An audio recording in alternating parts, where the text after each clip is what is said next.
Entonces, y que además se están encontrando muchos, es a veces difícil hacer el diagnóstico, y que en muchos lugares, incluso sitios de maternidad, se confunden a veces las patologías. Cuando ven una hiperplasia adrenal, la confunden con patologías de hipertiroidismo.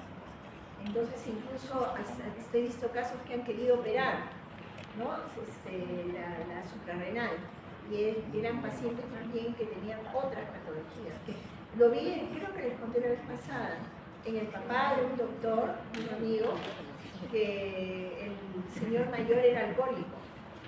Entonces, como alcohólico que era, tenía un problema ya en el metabolismo del colesterol, en el metabolismo de las suprarrenales. Y se estaba confundiendo su caso con un caso de Cushing. Todo el mundo se tenía, ¿no? Pero al final había sido más bien consecuencia de su alcoholismo, lo que tenía ese señor. Entonces, tienen que ustedes, la clínica es muy importante, la clínica es fundamental. El estrés, yo creo que va a ser, las suprarrenales va a ser la enfermedad más frecuente en el futuro, o sea, la patología de las suprarrenales, de la zona de los glucocorticoides y de la zona vesicular. Va a ser la patología más frecuente porque está en relación con el estrés. Después vamos a ver cómo el estrés confunde todos los resultados de los exámenes. Bueno, la glándula suprarrenal tiene tres capas, ¿no? La glomerulosa, la fascicular, la reticular y la médula suprarrenal. Nosotros vamos a ver ahora la zona fascicular y la zona glomerulosa. La zona fascicular que produce los glucocorticoides. La suprarrenal en general se encarga del metabolismo intermediario, se encarga de las respuestas autoinmunes inmunitarias, la presión arterial, el volumen vascular, los electrolitos, y también las características sexuales similares con los andrógenos. Las hormonas esteroideas se unen a receptores intracelulares. ¿Lo están viendo ustedes? Aquí abajo, receptores intracelulares.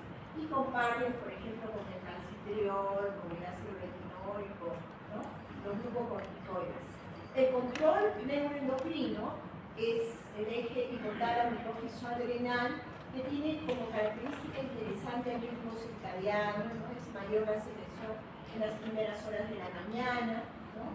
Aumenta el valor máximo hasta las 6-8 horas del sueño, por eso el sueño es tan importante.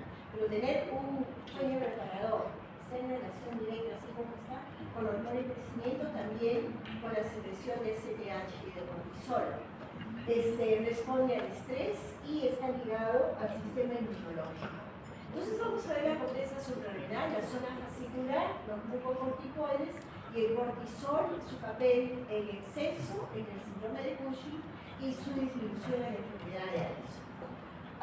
Cuando hay aumento de cortisol se llama hipercortisolismo, ¿no? El diagnóstico es hipercortisolismo. Es una entidad en la que predominan los efectos del aumento de cortisol asociados o no al aumento de andrógenos. Y el hipercortisolismo en general se conoce como síndrome de Cushing, la patología que vamos a ver. Pero pueden haber hipercortisolismos que no son Cushing, después vamos a ver el tipo de patologías en las cuales que son pseudo Cushing o aparentan ser Cushing. Entonces, cuando estamos frente a un síndrome de Cushing, puede ser dependiente de ACTH, no les había grabado acá, eso tiene que grabar. Miren ustedes, el ACTH se sintetiza en la molécula de proopiomelanocortina en la hipófisis. Y el ACTH es apenas una pequeña partecita de esa molécula. Está junto con endorfinas, con otras fracciones, pero esta molécula grande de proopiomelanocortina. Por eso es que a veces cuando hay, por ejemplo, Cushing ectópico, se va a secretar un ACTH que es patológico, por ejemplo, ¿no? Que es el VIC, ACTH o el VIC, ACTH. No se llegan a romper, ¿no? Es inhibir la molécula tal como es un ACTH normal. Entonces, dependiente de ACTH se llama enfermedad de Cushing. Cuando es el aumento de Cushing por aumento de ACTH, es enfermedad de Cushing. Cushing lo descubrió en autopsias en 1912, ¿no? Y lo dio porque era muy chiquito, pesaba en hipófisis, era pequeñito.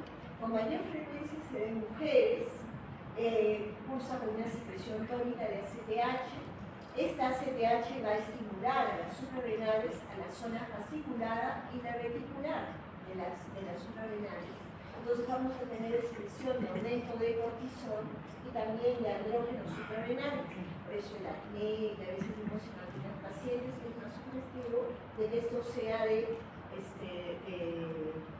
ACTH. Y aumenta la secreción de cortisol de andrógenos. Entonces la enfermedad de Cushing puede ser causada por un adenoma pituitario secretor de ACTH. Estos tumores son el 15% más o menos de todos los adenomas pituitarios. Y en un gran porcentaje, el mayor porcentaje son microadenomas, el 85%. Por eso cuando ustedes ven un tremendo tumor productor de ACTH es raro, ¿no? Al reportar el caso, estudiar su relación, por qué creció tanto ese adenoma, inmediatamente se pregunta, ¿no? ¿Qué factores tuvieron para que crecieran? Que creo que esto del conversatorio, ¿no? Es un tremendo tumor, que no es lo habitual. Es la causa más frecuente del síndrome de Cushing, la enfermedad de Cushing, se da más en mujeres, 70-90%, 65% en varones, es raro, pero el retardo en el diagnóstico tiene un impacto negativo en el pronóstico de vida del paciente porque la mortalidad es 4 veces mayor en pacientes no tratados. Dependiente de ACTH también es el síndrome de Cushing ectópico, que es un 15-20%, se da con mayor frecuencia en hombres, 40-60 años, relacionado con tumores de pulmón, generalmente de células en cadena, de tamaño de madera, que además son capaces de producir ACTH patológicos como factor liberador de ACTH también, CRH, que pueden producir esos tumores, pueden producir otras sustancias. Independiente de ACTH, es decir, de las suprarrenales, propio de las suprarrenales, es el carcinoma o adenoma de las suprarrenales, que es un 10% más o menos de todos los síndromes de Cushing. El exceso de cortisol sublime la ACTH, pero también podemos estar frente a una hiperplasia nodular adrenal. Cuando se presenta estos Cushing, ese síndrome de Cushing adrenal en niños, la causa más frecuente es carcinoma, casi el 51%, más frecuente en niñas entre 1 y 8 años. Entonces, si vemos un Cushing en un niño, que con mayor frecuencia es en niñas, hay que correr para el diagnóstico, para evaluar, porque se asocia mayormente a carcinoma. Los niños suelen crecer rápidamente, son más grandes que el resto de los otros niños, ¿no? Y tener cuadros clínicos y sintomatología de Cushing, pero puede ser un carcinoma. Y el iatrogénico, que es por la ingesta de corticoides o inyecciones. Por ejemplo, antes se usaba mucho para el asma, inyecciones de corticoides, de dexametasona, que el paciente se lo puede provocar. O pueden ser pues, las cremas que se usan, por ejemplo, para las enfermedades dérmicas, ¿no? La betametasona, se absorbe el corticoide por la piel. Y al absorberse por la piel puede producir el síndrome de Cushing. Eso es bastante frecuente y lo podemos ver. Lo importante del hipercortisolismo es que aumenta el riesgo cardiovascular. Fácil. Está en relación con un estado trombótico, con disfunción diastólica. ¿Tu práctica con quién ha sido? ¿Y por qué se me demora esto ahorita?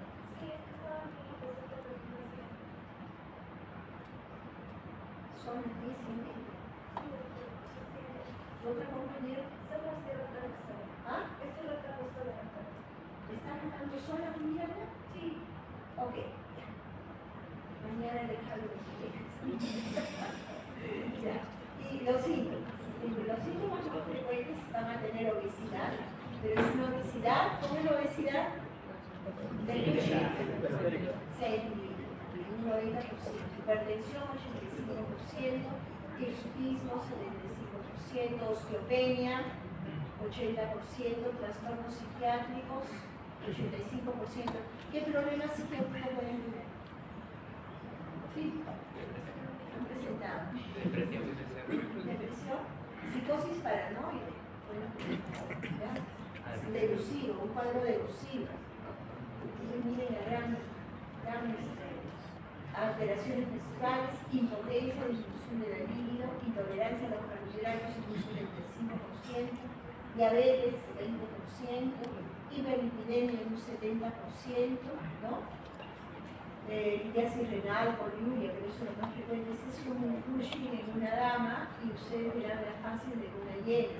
Después rubicunda, se ve la piel pletórica, en la fase pletórica, la grasa se va a acumular en el rostro y sobre las regiones supratrabeculales y en la espalda, la jiba, ¿no? Hirsutismo marcado.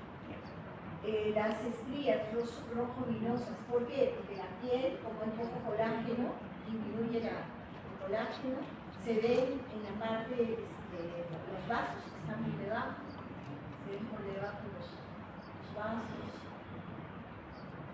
por eso son las estrías rojo-vinosas, el abdomen balbaciano. Este es un varón. Aquí que es lo más notorio, la pérdida de vello pulviano, hipogonadismo, las estrías, las piernas y los brazos adelgazados y la grasa central, depósito de grasa en los supraclaviculares y en el rostro. Entonces, los Cushing tienen, tienen hipogénesis, aumentan la grasa. Vamos a ver, el tiempo de vida media del cortisol es 70 a 90 minutos, ¿no? Más o menos. El cortisol plasmático libre es más o menos 1 microgramo por decilitro. ¿Qué es lo que pasa con el cortisol? Aumenta el gasto cardíaco y el tono vascular periférico. Como consecuencia de eso, condiciona hipertensión arterial. Aumenta la filtración glomerular.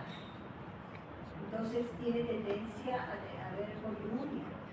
Condiciona euforia, depresión, irritabilidad, psicosis, aumento del apetito, disminución de la libido, insomnio, con disminución de la fase REM del sueño, frena el crecimiento de los niños. Los niños crecen y luego se estanca su crecimiento. Aumentan el apetito, favorece el depósito anormal de grasa. El depósito anormal, es decir, puede haber hipólisis, pero hay aumento del depósito anormal y la grasa se deposita anormalmente, ¿no? En la parte central del cuerpo y, dicho, en otras partes en el abdomen, por ejemplo. Favorece la resistencia a la insulina, inhibe la captación de glucosa en el músculo y el tejido adiposo, estimula la gluconeogénesis y la respuesta hepática glucaónica alcoholamina, condiciona osteopenia, hipercalciuria y fosfaturia, osteolisis, aumento de la excreción urinaria de hidroxiclorina, reduce la absorción intestinal de calcio, disminuye el calcio sérico. Entonces, como consecuencia de esto, puede aumentar la paratormona y no ser de base un hiperparatiroidismo primario, sino como consecuencia del mal funcionamiento en el metabolismo, del calcio, ¿no? Y del hueso. Disminuye con la función tiroidea, disminuye el T4 total. ¿Por qué? Porque favorece la conversión de T4 a T3. Disminuye la conversión de T4 a T3, aumenta la conversión a T3 reverso, inhibe la síntesis y producción de TSH y la respuesta a TRH, inhibe la secreción de gonadotrofinas, condiciona la ovulación y la amenorrea, acelera el catabolismo proteico, por eso el resistimiento de la piel y de los músculos. Favorece la pérdida de colágeno y tejido conectivo, adelgazamiento de la piel, equinosis, formación de estrías, mala cicatrización. Estimula la lipólisis. ¿No? Por eso, después vamos a llegar a métodos, células lípidos, colesterol, el depósito normal en el hígado. Pero estimulan el depósito de la grasa en zonas patológicas del perímetro o en otras zonas del cuerpo, ¿no? Porque pareciera que estimulan la lipogénesis. No, lo que pasa es que la grasa, sí, pero la grasa aumenta como consecuencia de toda la transformación metabólica que va a tener el paciente, donde va a haber síndrome metabólico, resistencia a la insulina. Entonces todo esto va a condicionar alteración de los núcleos. Liberación del lactato y del lactato muscular, glicerol y ácidos grasos libres. La vida fetal. La vida fetal tiene características muy peculiares, las suprarrenales. Las suprarrenales tienen una parte fetal y esta parte fetal es casi es muy grande, la parte fetal. ¿Y por qué? Porque a nivel de la parte fetal se va a formar el estrógeno, que es un estrógeno importantísimo para el embarazo, para que esté luego en relación con la síntesis por ejemplo, de enzimas y del flujo vascular en el transcurso del embarazo. Entonces, esa zona fetal, luego, cuando se produce el nacimiento del neonato, esa zona fetal va a comenzar a disminuir de tamaño para que ya las suprarrenales tengan su forma definitiva. Pero en la vida fetal, la suprarrenal es casi del mismo tamaño que el riñón fetal, ¿no? En la vida adulta no, las suprarrenales son más pequeñas. Y es a expensas de esa zona fetal. Se favorece la viabilidad fetal, es grande la suprarrenal fetal, porque ayuda a la formación del surfactante de la alveolo pulmonar, a través también de la síntesis del estriol y de los estrógenos intrauterinos, y favorece la producción de enzimas hepáticas y gastrointestinales. Disminuye la migración de células inflamatorias en macroinfuria, disminuye la conjuntasa A2, favorece la monocitemia, aumenta el tiempo de vida media de los polímeros musculares, reduce el número de linfocitos, o sea, hay linfopenia, monocitos y eosinófilos, lo cual lo vamos a ver contrario cuando veamos a los Madison, que va a ser todo lo contrario, en el hemograma. Por eso te digo, un paciente no es solamente un examen de cortisol, sino es electrolitos, sodio, potasio, es ver el hemograma, podemos ayudar para hacer el diagnóstico del cuadro conjunto con el cuadro clínico. Saber leer un hemograma, no lo pedimos solamente para ver anemia, para el hemoglobina, sino también de ver cómo están los glóbulos blancos, cómo está el resto de las series, ¿no? Las series no tienen que ver con la serie roja, el hemoglobina, las plaquetas. Y cuando hay andrógenos en exceso en una niña, en niños varones aumenta el desarrollo de características secundarias, y en niñas acné, hirsutismo y virilización. Interesante es que aumenta la presión intraocular y favorece la aparición de cataratas y pseudoexoftalmos. Entonces puede dar la apariencia de que hay un exoftalmos, ¿no? El hipercortisolismo.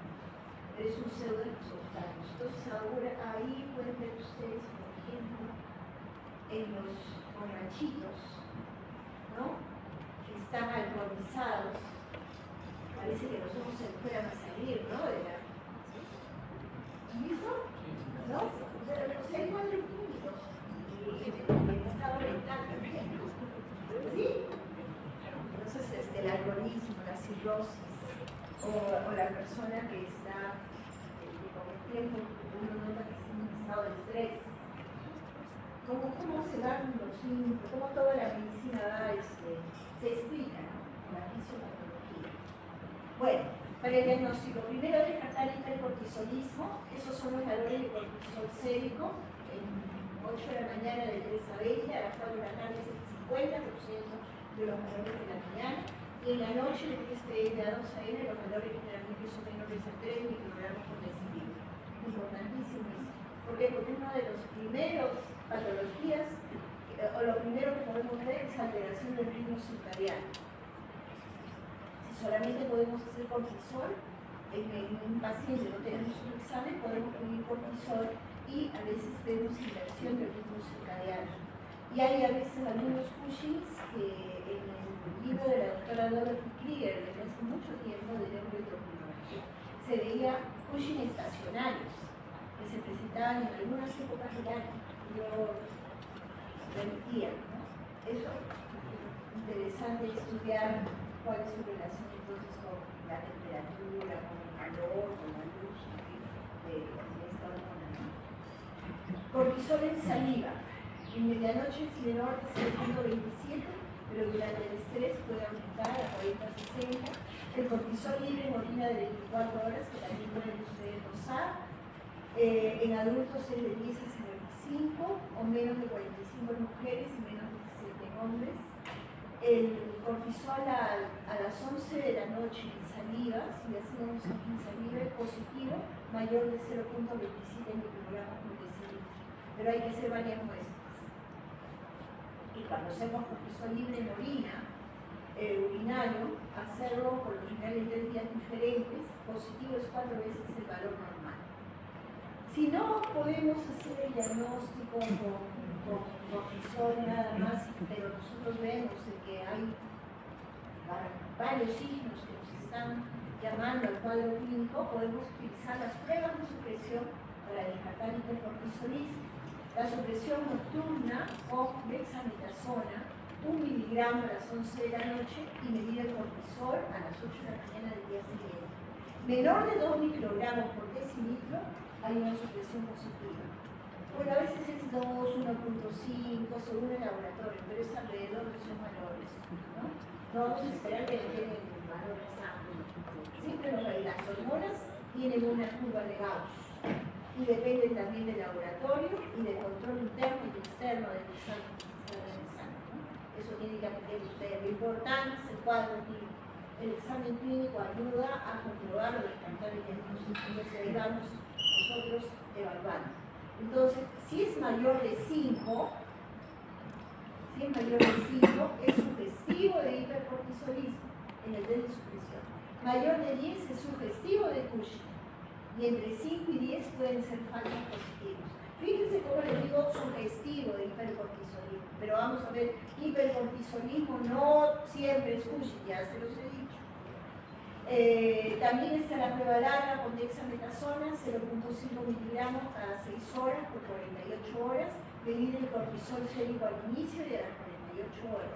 Debe ser menor de 2 microgramos por decilitro a las 48 horas. Falsos positivos. ¿Quiénes dan falsos positivos? Las pacientes con depresión, los cuadros obsesivos compulsivos, los pacientes ansiosos que tienen ansiedad ya patológica, el alcoholismo, la diabetes mal controlada y en apnea del sueño también podemos encontrar. Después vamos a ver algunos. Entonces luego decimos, ¿cuál descartamos hipercortisolismo? Primer paso, hipercortisolismo. Luego nos preguntamos, ¿cuál será la causa del hipercortisolismo? Allí nos ayuda el ACTH, ¿no? El ACTH de 9 a 52 microgramos por mililitro. Un ACTH plasmático inferior a 5 a 10 microgramos por mililitro, según el análisis a las 9 de la mañana, 8 a 9, es una etiología independiente de ACTH. Un nivel superior a 20 nos acerca dependiente de ACTH. Entre 10 y 20, indeterminado, pero suele indicar una etiología dependiente de ACTH. Entonces podemos usar la prueba de estimulación como factor liberador o CRH con medición de ACTH. Esto, ¿por qué no es útil? Porque el adenómico oficiario, en la enfermedad de Cushing, presenta más receptores al factor liberador, entonces responde mejor. Creo que eso ya les he pasado. Para acercarse a la causa del hipercortisolismo, test con alta dosis de dexametasona nocturna. En día 1, cortisol a las 8 de la mañana. En la noche del mismo día, administrar 8 miligramos de dexametasona a las 11 de la noche. Al día 2, es el cortisol medía a las 8 de la mañana. Una disminución del cortisol plasmático superior al 68 por 68-70% indica enfermedad de Cushing con una sensibilidad del 71% y una especificidad cercana al 100%. Entonces podemos utilizar la prueba con 1 miligramo o con 8 miligramos de dexametasona en la noche y usar el cortisol al día siguiente, ¿no? Si es que lógicamente no podemos hacer pruebas funcionales, no está a la mano, no va a ser usando las ideas. Y también podemos hacer dexametasona pero en varios días, a dosis altas y dosando cortisol en orina de 24 horas. Ya hemos visto el tiempo de vida media del cortisol. A veces, pues, no nos liga con hacer un dosaje entre 8 y 9. Tenemos que hacer una orina de 24 horas para saber el comportamiento en las 24 horas. El primer día, recolectar orina para dosar el cortisol libre en orina de 24 horas. Segundo y tercer día, dexametasona, 2 miligramos de oral cada 6 horas. El tercer día, dosar el cortisol libre en orina de 24 horas. El cortisol libre en orina de 24 horas deberá suprimirse en un 70% del valor basal. Si se suprime, es supresivo de enfermedad, casi un 50%. Eso es a veces difícil, pero ¿por qué? Porque a veces no encontramos los linfocitos, hipófisis. Son tan pequeños que nosotros vemos, sí, aquí hay Cushing, pero ¿dónde? ¿No? ¿Operar? No operar. No, la resonancia no nos dice nada, pero el paciente tiene cuadro clínico. El microadenoma a veces no se encuentra, pero no se ve. No todos los pacientes tienen tumor grandazo, que sucede en el conversatorio. Pero por otro lado, saben que el Cushing hay que tratarlo porque la vida del paciente está en juego. Entonces, en la medida de lo posible, hacer pruebas funcionales. ¿Cierto? Y otra cosa, ¿no les he dicho de que el cortisol a veces es tan diluido que puede variar el ritmo circadiano y al de estar también en relación con el Cushing? En vez de ser mayor en la mañana y menor en la tarde, lo varía. Y está igual en las 24 horas del día o aumenta en determinadas horas del día, mediodía, en la tarde, ¿no? Y es Cushing. O sea, es por eso las alternativas para hacer el diagnóstico, ¿no?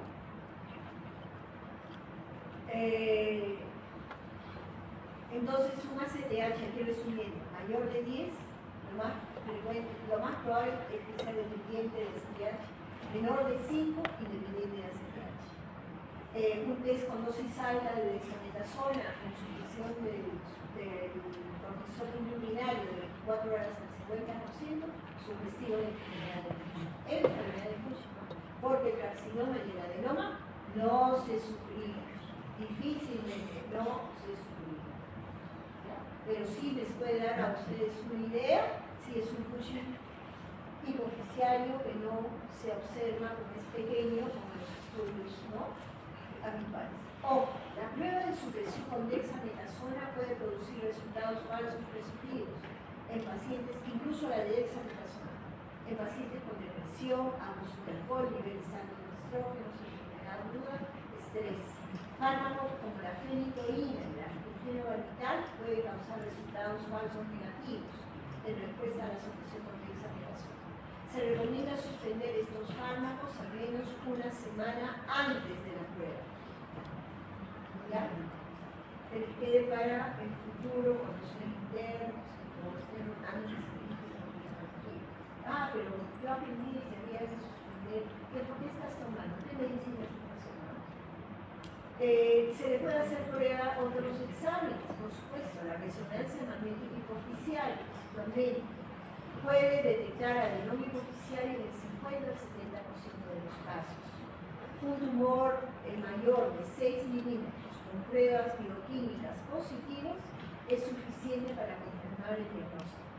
Pero tengan presente en cuenta que también pueden haber incidentalomas superficiales, casi un 10%, que no son necesariamente confirmados. Entonces podemos entrar con unos tumores pequeñitos y podemos entrar sonogramas, microsonogramas. Si los resultados no son diagnósticos, se habla del muestreo bilateral del seno petroso inferior para ver la gradiente de producción de ACTH.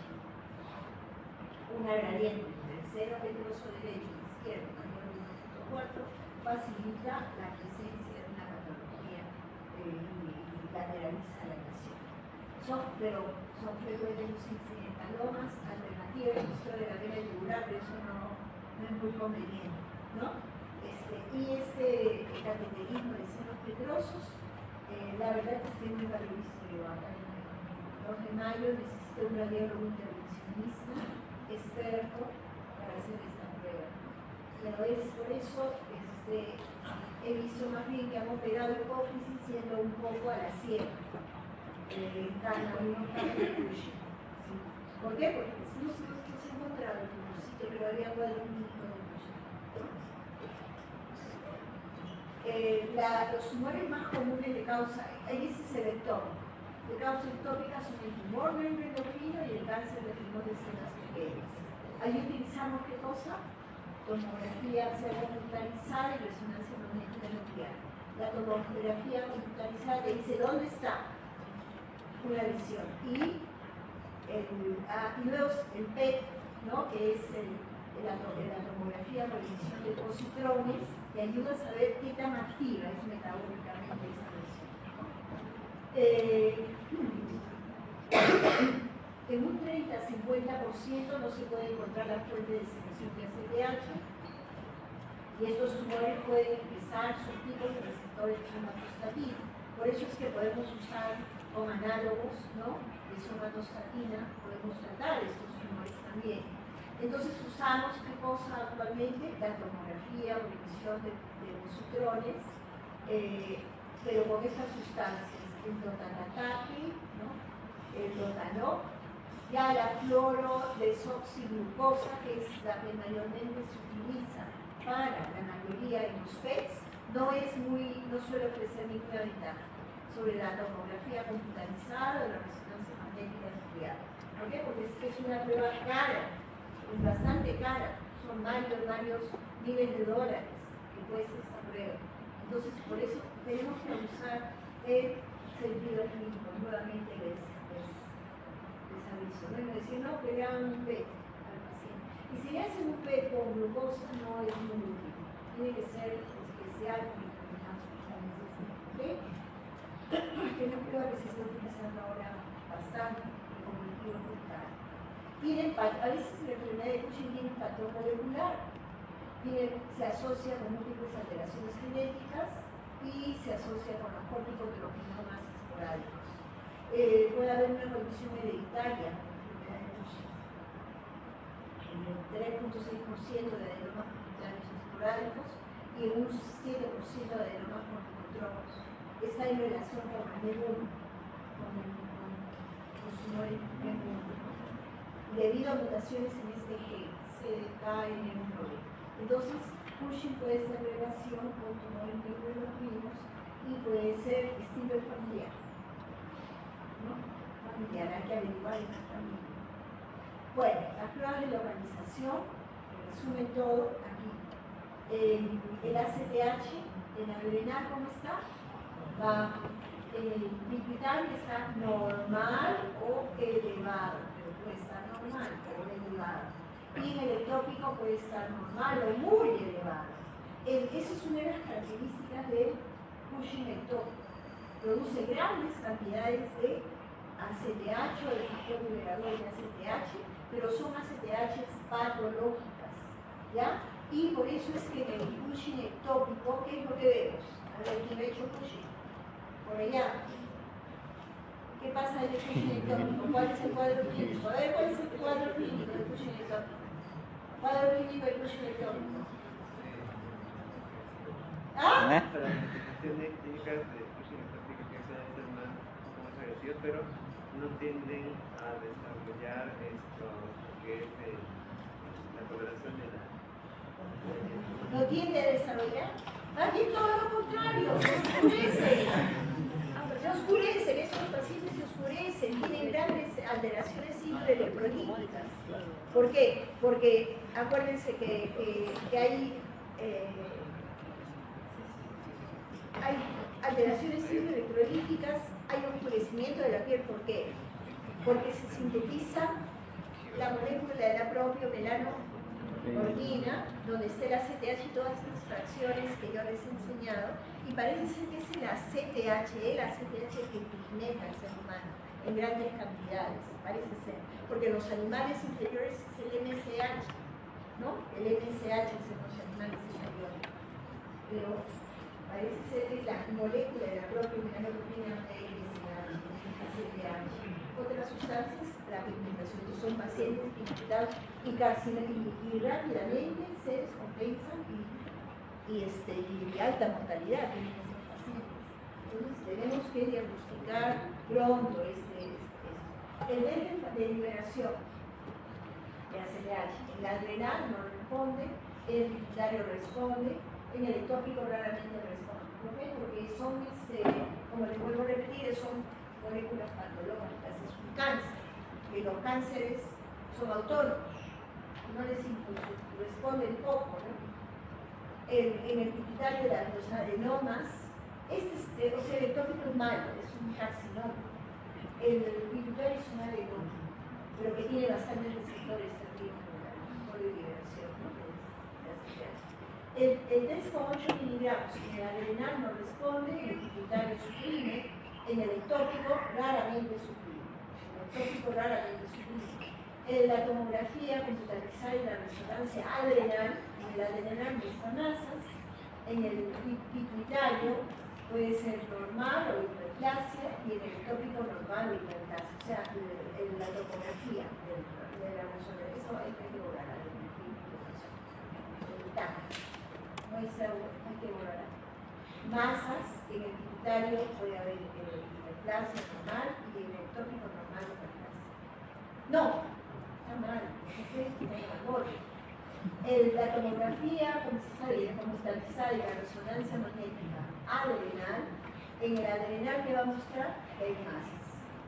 Si es pituitario, ¿qué va a pasar con el suprarrenal? Va a mostrar hiperplasia, ¿no? Si le hacemos el suprarrenal es hiperplasia, ¿por qué será? ¿Por qué? Sí. Y en el ectópico, aquí es terrible, a veces hay que operar las suprarrenales, hay que hacer adrenalectomía bilateral, en el caso de los Cushing ectópicos. La resonancia magnética de hipófisis, en el adrenal está normal, en el pituitario puede detectar tumor en un 60% y en el ectópico normal, porque el problema no está en la hipófisis, está ectópico. Cateterismo del seno filtroso, para la adrenal aplica, no aplica, para el pituitario aplica, 60% del pituitario periférico y en el ectópico tampoco no aplica, ¿no? No gradiente, pituitario periférico. ¿No? Entonces es muy sencillo, este cuadrito aprenderse. Tratamiento. Se deben de tratar las complicaciones agudas que tengan contra la vida, psicosis, emergencias hipertensivas, infecciones, ¿no? El tratamiento médico debe ser aplicado antes de la cirugía para control de la hipertensión, de la diabetes, complicaciones perioperatorias por tendencias en la sangrado durante la cirugía. El tratamiento médico también está indicado para pacientes con persistencia y recurrencia, en aquellos en que no es indicado la cirugía o hasta que la radioterapia sea efectiva. ¿Qué tratamiento médico le dieron a tu paciente? Primero ketoconazol y luego cabergolina, porque hizo hepatotoxicidad. ¿Ah? Primero ketoconazol y luego lo cambiaron por cabergolina. Ahora van a ver ustedes que hay un montón de fármacos, ¿no? Sino que no tenemos el instrumento.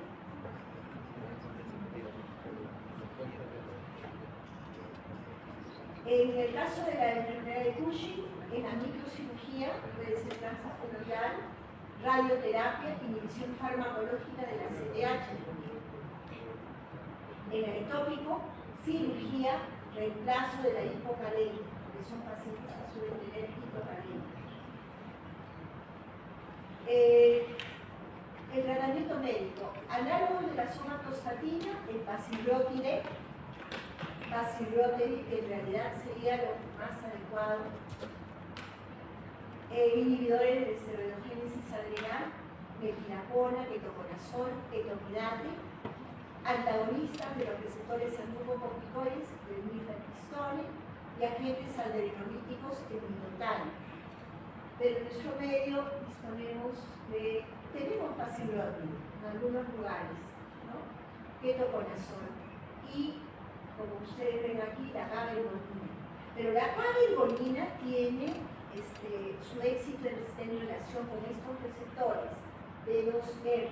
Cuando se estudia el tumor, ¿no? Los tumores, pedir que hagan histoquímica y, si es posible, la pieza, mandarla al estudio de análisis molecular de esa pieza para saber si los fármacos que vamos a dar son fármacos que van a ser efectivos.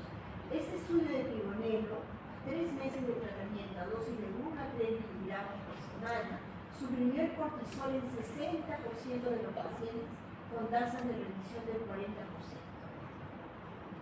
Pero todos los pacientes tuvieron expresión de este receptor D2R. Todos los no respondedores fueron de D2R, el receptor de D2 negativos. Va a depender del receptor D2.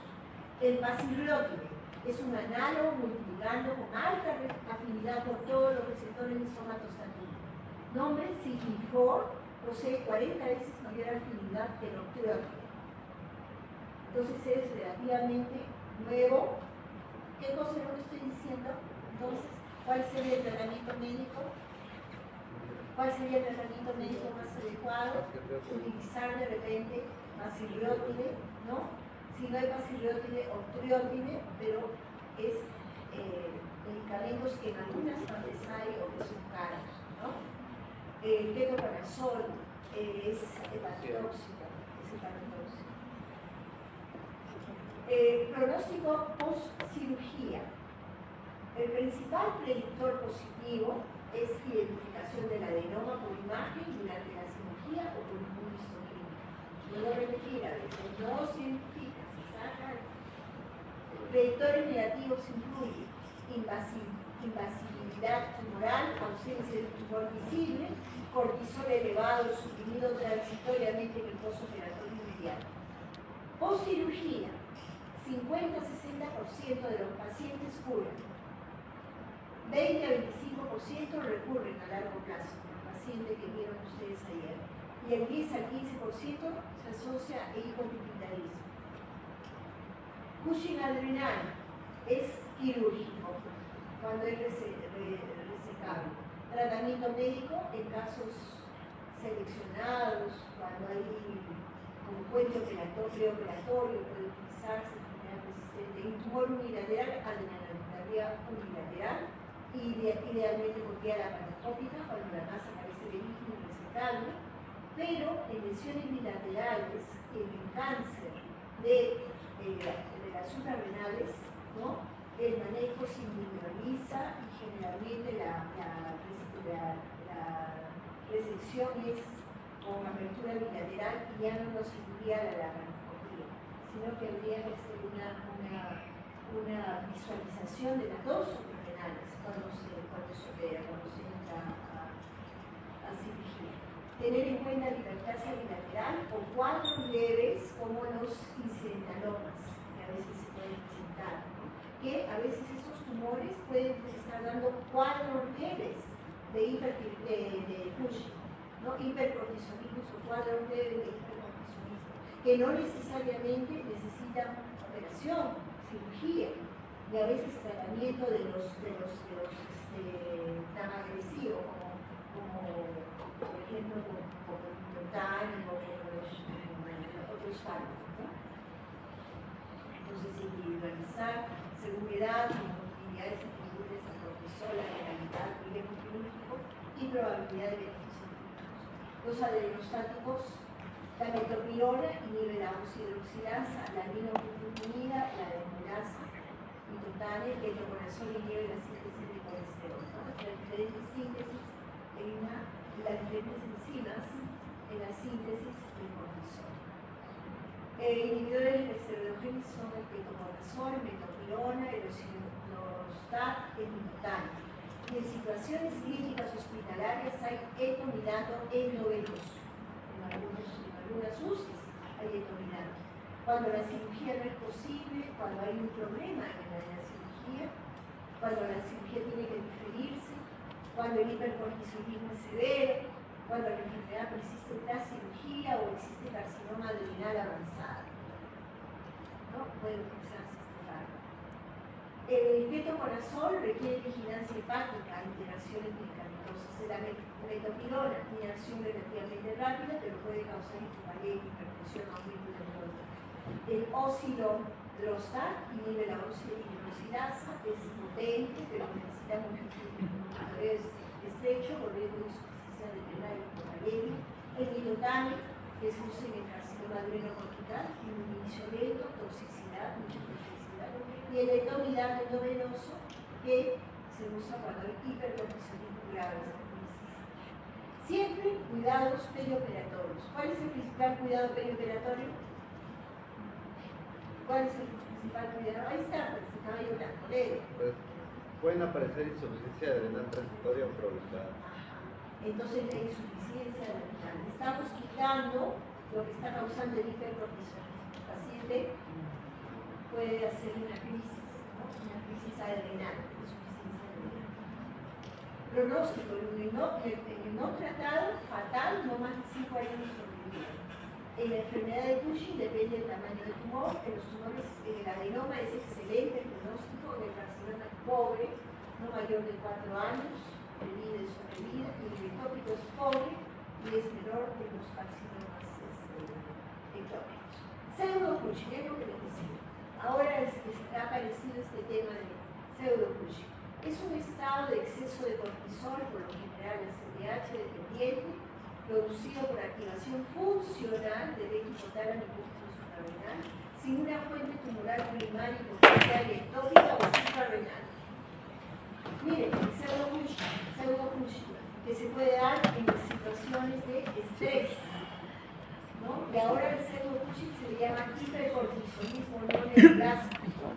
¿Qué es lo que tiene este cuadro? Señal glucocorticoidea aumentada suficiente para alterar el metabolismo, sistema cardiovascular, hueso, músculo, piel y sistema nervioso central. Entonces, personas que están sometidas al estrés, por eso yo digo que el futuro esta va a ser la enfermedad de Europa. Miren, o sea, el cortisol, esto es del 2023, esta referencia. Miren la búsqueda, ¿no? Dice reconocimiento del hipercortisolismo no neoplásico en la evaluación de pacientes con síndrome de Cushing, o sea, con hipercortisolismo. Condiciones comunes están asociadas, pueden activar el funcionamiento del eje hipotálamo adrenal, obesidad visceral, hipertensión arterial, diabetes, síndrome metabólico, trastornos anímicos, alcoholismo, trastornos neuropsiquiátricos. Pues eso está relacionado con los cuadros que tienen hipercortisolismo, no sé, enfermedad renal crónica avanzada, apnea obstructiva del sueño, embarazo también, resistencia a los glucocorticoides. Esto no estaba el año pasado, así que quien estudia de las copias, miren, hay un aumento de generación local de cortisol activo en los tejidos y aumenta la señal glucocorticoidea tisular. Hay alteración de las enzimas. 11-beta-hidroxisteroide hidrogenasa. ¿No? En este síndrome no neoplásico hay activación sostenida del eje hipotálamo hipófisis suprarrenal, amplificación periférica del tono glucocorticoideo y ambos mecanismos actúan juntos para producir el fenómeno clínico metabólico. Entonces, el cortisol tiene respuesta al estrés y se interacciona el estrés y el sistema inmunológico, además, están en íntima relación. ¿no? Las interleuquinas 1 estimulan a la CDH y el cortisol bloquea la síntesis de interleuquina 2. Entonces, todos los problemas que pueden interferir, físico, psicológico, ansiedad, depresión endógena, fase maníaco de la psicosis, maníaco depresiva, hipoglucemia, cirugía, infecciones, enfermedad hepática, alcoholismo, insuficiencia renal crónica. Bueno, aquí tenemos las patologías del alcohol, cada uno tiene su fisiopatología del alcohol, los trastornos neuropsiquiátricos, la obesidad visceral, la osteoporosis, la diabetes, enfermedad renal crónica, la disfunción del sueño, la resistencia a los glucocorticoides. Un acercamiento a los pacientes con estado seguro de Cushing, aquí les voy a dar esta referencia, el escalón. Es apasionante, o sea, ustedes están poniendo a la vanguardia de los conocimientos para las comunidades ¿no? Y ahora hasta hay exámenes para diferenciar, ¿no? Con la desmofresina. Ustedes saben que la desmofresina también estimula a la CDH. ¿Se acuerdan? ¿O no se acuerdan de la clase? Ya les mandé la clase. ¿No? Estimula también la CDH, la desmofresina. Entonces se puede utilizar la desmofresina también. En el corticotropo tumoral, en la enfermedad de Cushing, hay muchos varios receptores, transformismo de los receptores.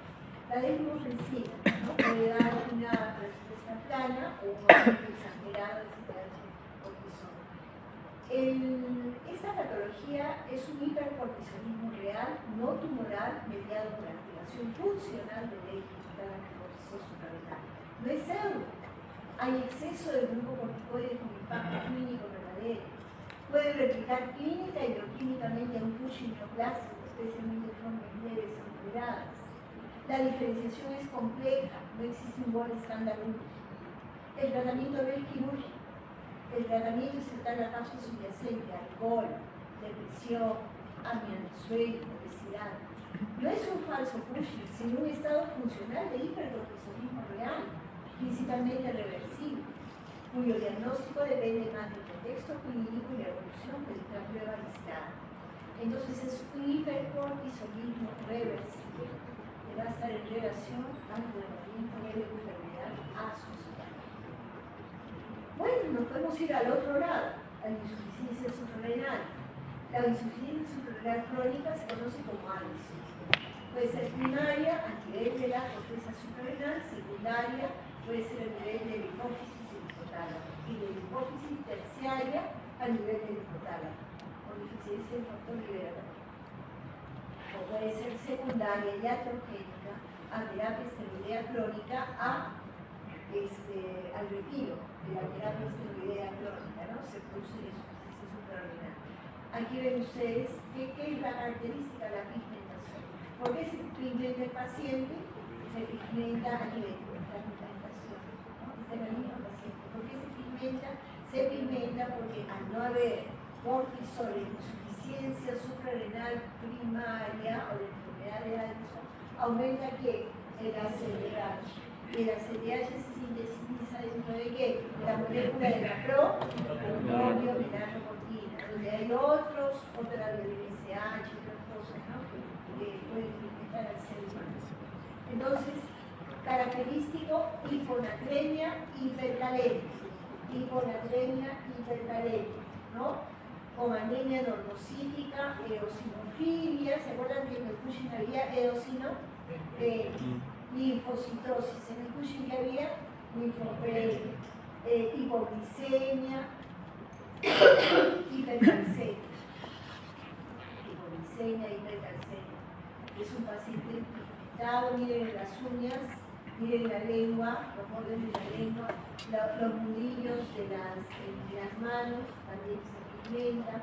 Hay astenia, pérdida de peso, anorexia, hipoglicemia, dolor abdominal, vómitos, diarreas, confusiones que puede llevar al coma.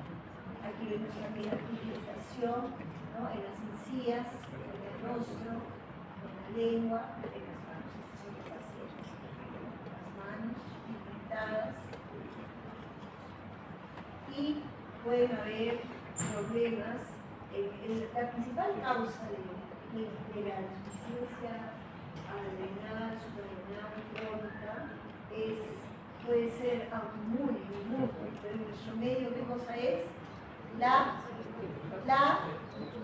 fuerte, ¿qué cosa es? Adrenalectomía bilateral. ¿Ah? Adrenalectomía bilateral. La tuberculosis. A todo el mundo no le están sacando las adrenales. En la tuberculosis, la principal causa de insuficiencia adrenal crónica o enfermedades es tuberculosis. Por eso hay que buscar calcificaciones en la zona renal, que puede estar en relación a la tuberculosis, la zona renal, ¿no? Tuberculosis, citoplasmosis, HIV, o sea, hiperplasia adrenal congénita, también puede ser una causa de insuficiencia adrenal. Ahora vamos a ver por qué. ¿Cómo se diagnostica? Por niveles bajos de cortisol, menor de 5 microgramos en la mañana, al sospecho. En estado de no estrés, en condiciones basales, el cortisol de la mañana es menor de 10 y con relación con una importante el cortisol adrenal. Entonces, ¿qué hacemos? El test de estimulación baja CDH, dosaje basal de cortisol, que va a estar menor de 5, administrar CDH 0.25 miligramos en la formulación endovenoso y el cortisol a los 30-60 minutos debe ser mayor de 20. Han visto con la doctora Pando las pruebas funcionales, ¿no?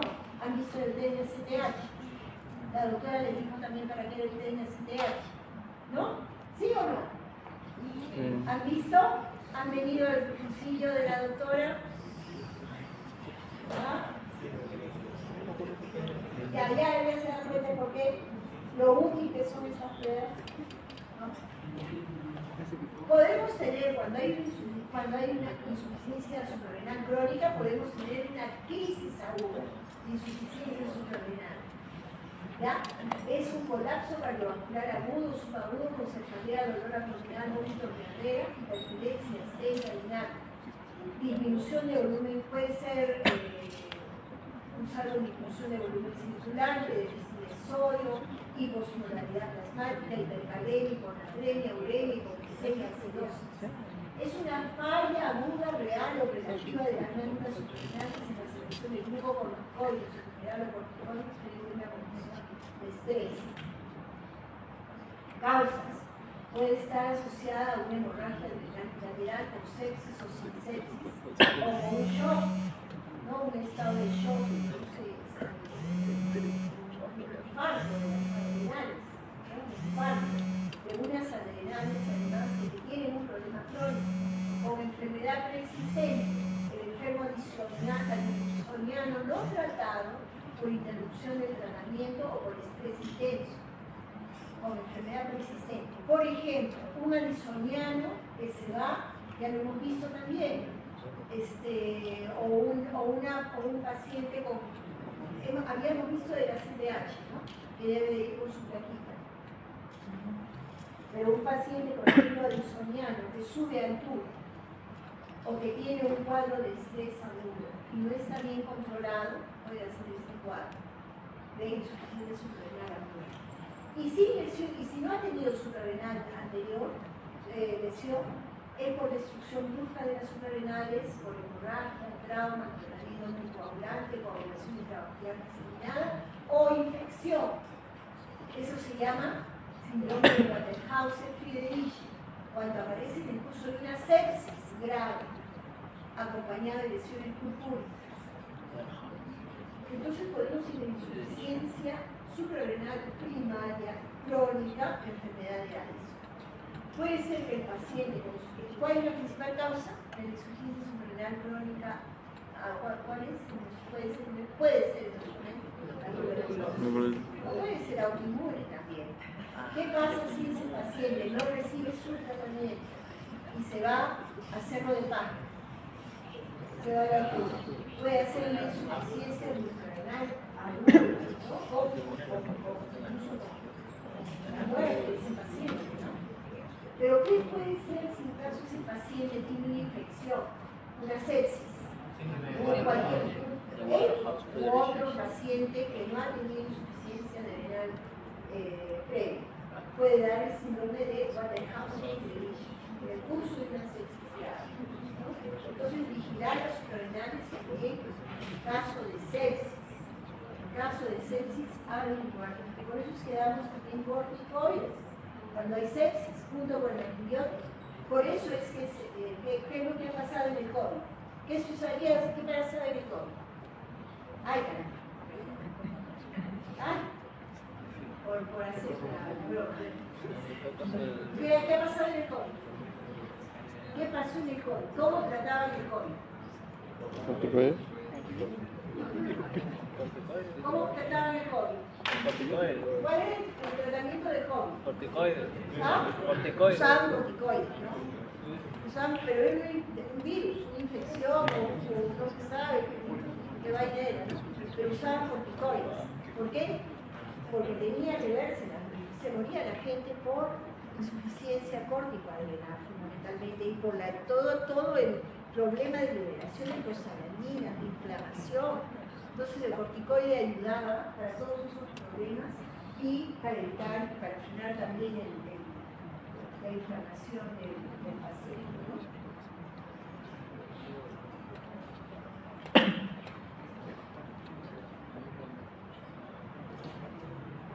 Ya. Y esta es otra cosa, una nueva visión del hipocortisolismo después de los pacientes. Porque estaba un poco de moda que cuando el cortisol está bajo, no siempre es insuficiencia, no es insuficiencia suprarrenal primaria o una tuberculosis, una enfermedad de Addison, necesariamente. Sino puede ser, por eso al principio de la clase le dije, suprarrenales es un punto. Suprarrenales, a veces en los sitios más capitos, es difícil diagnosticar la patología que si ustedes son endocrinólogos y se especializan en ese eje, van a ser personas de referencia. Entonces, la disfunción crónica del eje impacta múltiples sistemas. Neuroinflamación, síntomas depresivos de deterioro cognitivo, resistencia a la insulina, riesgo cardiometabólico, agotamiento adrenal funcional, o hipocortisolismo puede asociarse a hipertensión, disfunción endotelial, riesgo aterotropótico, inflamación crónica y cortisol irregular, hipersensibilidad visceral, de repente colon irritable, alteración de la barrera intestinal, inmunidad, retraso en cicatrización, inflamación cutánea, nealgias crónicas, síndrome muscular asociadas a inflamación, inflamación y autoinmunidad. Entonces, frente a personas que han estado, no sé si a personas que han estado en un estado de estrés crónico que puede darle hipercortisolismo, puede ser que luego se produzca un agotamiento suprarrenal, muy parecido a una insuficiencia suprarrenal, a un Addison. Y es una cuestión funcional. O sea, también puede ser una cuestión funcional, que se va a aliviar. Ahora incluso están hablando de dar tratamiento ortomolecular, justamente para estas patologías. Por eso que se está poniendo de moda, ¿no? El tratamiento con hierbas, con ginseng, con algunas cosas. Porque hay mucho de funcional en estas patologías, que se alivia con disminución del estrés y bueno, otros factores, pero ya puede ser que cuando es crónicamente ya ese eje como que no reacciona como debe reaccionar y nos va a incluir patologías. Bueno, una causa de insuficiencia adrenal primaria puede ser la hiperplasia suprarrenal congénita, que es defectos en la síntesis de esteroides suprarrenales, que usa con disminución de síntesis de cortisol, por lo tanto aumento de ACTH y aumento de formación de andrógenos suprarrenales, porque se va a las vías, se va a la formación de andrógenos, la suprarrenal. Se desvían de la formación de cortisol y se van a la formación de andrógenos. Son trastornos autosómicos recesivos que afectan la síntesis de cortisol y están implicadas varias enzimas, pero la forma más común es la deficiencia de 21-hidroxilasa. Esto da como consecuencia de disminución de cortisol e insuficiencia suprarrenal, aumento de la dihidroetilprosterona y androstenediona, y la masculinización en mujeres y desarrollo precoz en los varones, ¿no? Es hereditario, autosómico recesivo, inicio temprano, efecto de la 21-hidroxilasa. Esta es una mujercita, una bebita nacida, ¿no? Con hiperplasia renal congénita. Es una patología perdedora de sal, que se puede morir por eso la bebé. Se está pigmentada, oscurita, porque tiene poco cortisol y quien está actuando el ACTH estimulando el proceso de pigmenta. Y aquí ven ustedes todas las enzimas que están involucradas: la 21-hidroxilasa, la 2-beta-hidroxilasa, la hidroxilasa, las 3-beta-hidroxisteroide hidrogenasa y la STAR. La forma clínica del nacimiento de estos bebés es genitales ambiguos. Entonces los neonatólogos ven a estos bebés. Por eso es que un bebé tiene que ser atendido por un médico. No, aquí no es que la obstetricia es la que va a ver al recién nacido, claro, no es médico, pero el médico, el neonatólogo siempre tiene que estar presente con ese bebé, ¿no? Hasta en los lugares más perdidos, ¿no? Debería haber un médico que prepara. Y la obstetricia en todo caso, pues saber, pero las obstetricias no saben el producto, no tienen un poco conocimiento. La medicina es así, la medicina es global. Entonces estos bebés tienen hiperpigmentación, genitales ambiguos, vómitos, hiporesia, pérdida de peso. En la mujercita hay virilización, produce sexo ambiguo al nacimiento. Y en el varoncito es poco notorio el nacimiento y algunos señalan macrofinitosomía. Y en la niña puede haber pubertad prematura y en el varón pseudopubertad precoz. La velocidad de crecimiento suele ser incremental en ambos sexos, así como la edad ósea. La edad ósea, les hacemos una edad ósea a esas niñitas que crecen muy rápido. A los 5 años son más grandes que el resto de las niñas en su salón, ¿no? Y de repente sus manitos están oscuras en la zona de los niños, ¿no? Hacerles una edad ósea, porque esas niñas crecen y luego se detienen el crecimiento, porque rápidamente pueden tener pubertad prematura, ¿no? Y en el niño pseudopubertad precoz. Ese es un niño, sexo ambiguo, esta es una niña, libre ovivaria, si no se trata adecuadamente, crecimiento acelerado, aceleración hipertóxica, pubertad prematura. El diagnóstico es por dosaje de hidroxicortisona, precandión urinario aumentado, endógenos aumentados, test de estimulación o base de H da un aumento de hidroxicortisona. Tratamiento: rehidratación, cloruro de sodio, hay que evitar el uso de potasio, evitar el uso de carbonato de sodio. Corticoterapia, glucocorticoides, succinato de hidrocortisona, dosis de 100 miligramos como dosis inicial y luego repartirla cada 8 horas hasta que el paciente se encuentre en condición de crecimiento emisora. Tener en cuenta que 20 miligramos de succinato de hidrocortisona equivalen a 0,1 miligramos de hidrocortisona. Y dan también el brazo de mineralocorticoides, es la fluorhidrocortisona, a dosis de 0,1 miligramos por día. El mantenimiento es prednisona y fluorhidrocortisona.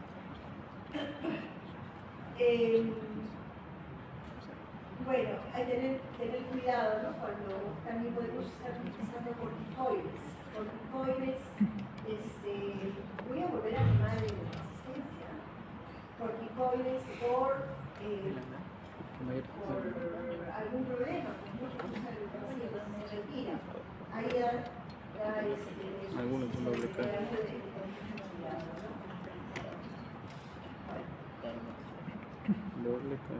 Y la hipertensión también es un problema endocrino que está relacionado con los suprarrenales y con otras enfermedades.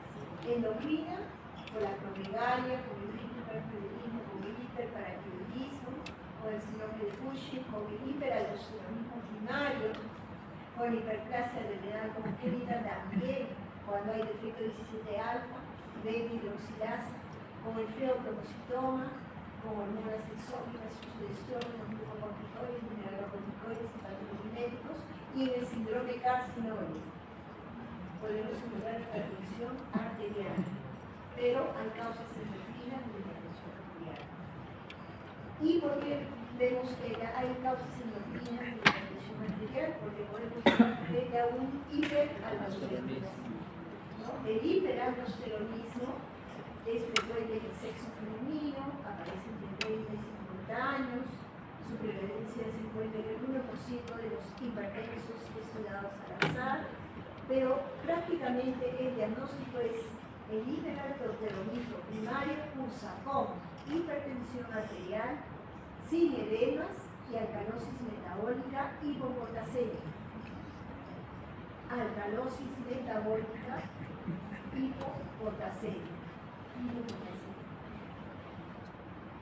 Hipopotasemia persistente sin edema en pacientes que tienen sodio normal y que no están tratados con diuréticos perdedores de potasio. ¿Okay? El diagnóstico es aldosterona elevada, actividad de membrana plasmática baja, pero se suele usar el cociente aldosterona, actividad de membrana plasmática que sea mayor de 3.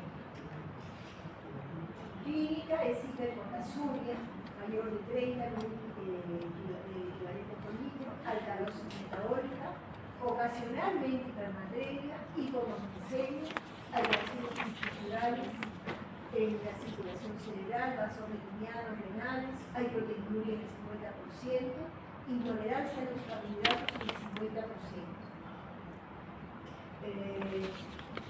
Hipertensión diastólica, cefalea, hipopotasemia, astenia, parestesias, parálisis muscular, intermitente, palpitaciones, polipsia, poliuria, estreñimiento, alteraciones del electrocardiograma, prolongación del TTS. Se acuerdan que una vez hemos conversado que con alto nivel de electrocardiograma en los pacientes se pueden orientar ustedes con los diagnósticos clínicos o los diagnósticos endocrinológicos solo con el electrocardiograma, sabiendo hacer bien mediciones, ¿no?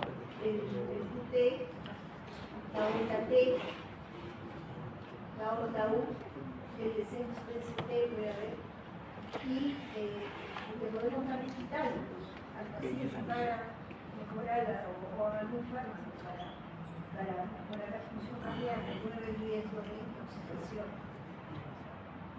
Diagnóstico.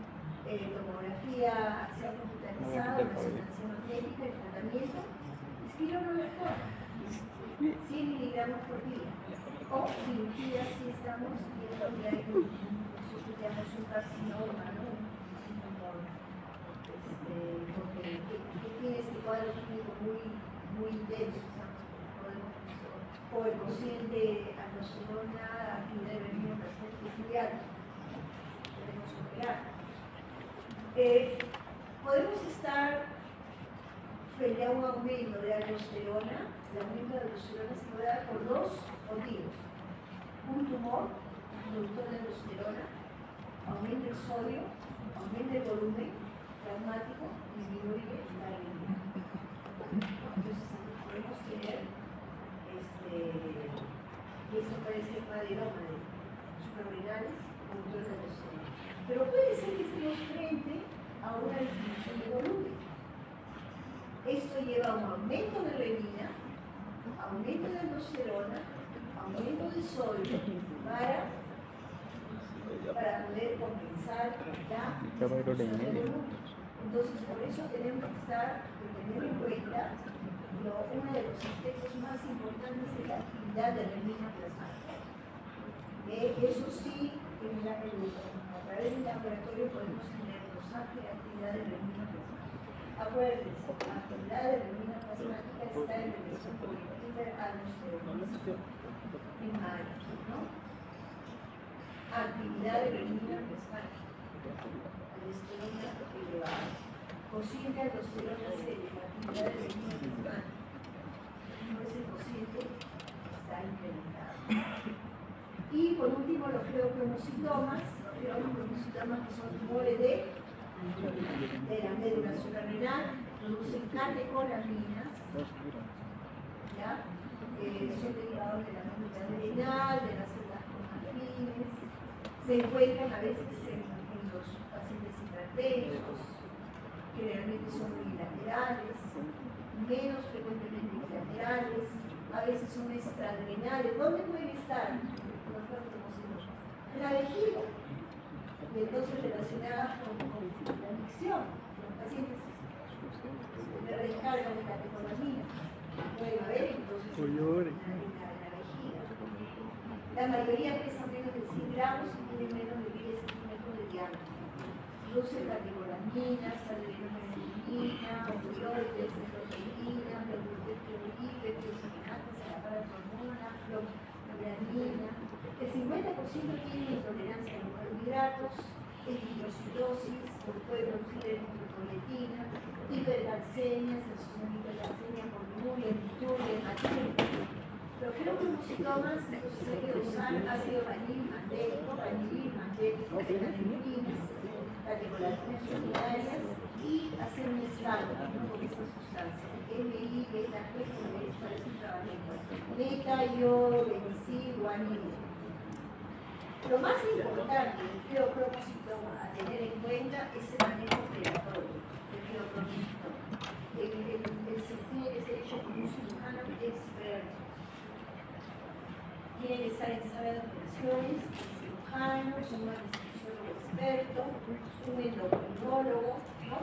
Porque además tiene que tener un manejo preoperatorio con fenoxibenzamina para el bloqueo alfa-adrenérgico, de tener a la mano fentolamina intravenosa, tener nitrogluciato. ¿Por qué? Porque se dispara, puede dispararse la presión arterial y el paciente se nos muere de un infarto mientras se le está operando. Y beta-adrenérgico solo si se están usando los bloqueadores de alfa-adrenérgico, ¿no? Bueno, estas son las equivalencias de los corticoides y por ahora terminamos.